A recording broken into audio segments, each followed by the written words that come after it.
क्या जब हम मर गए और मिट्टी और हड्डियां हो गए तो क्या फिर उठाए जाएंगे?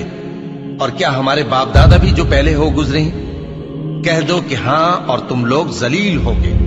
बस वो तो एक जोर की आवाज होगी और ये उसी वक्त देखने लगेंगे और कहेंगे हाय कमबख्ती हमारी, यही जजा का दिन है।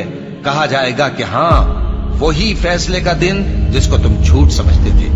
फरिश्तों को हुक्म होगा जो लोग जुल्म करते थे उनको और उनके हम जिन्सों को और जिनको वो पूजा करते थे सबको जमा कर लो, यानी जिनको अल्लाह के सिवा पूजा करते थे, फिर उनको जहन्नम के रास्ते पर चला दो और उनको ठहराए रखो कि उनसे कुछ पूछना है। तुमको क्या हुआ कि एक दूसरे की मदद नहीं करते?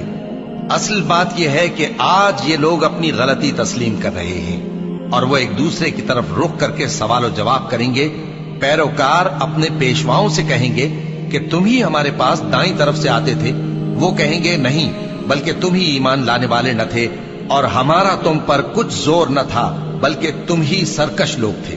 सो हमारे बारे में हमारे परवरदिगार की बात पूरी हो गई कि अब हम अजाब के मजे चखेंगे। सो हमने तुमको भी गुमराह किया कि हम खुद भी तो गुमराह थे। बस वो उस रोज अजाब में एक दूसरे के शरीक होंगे।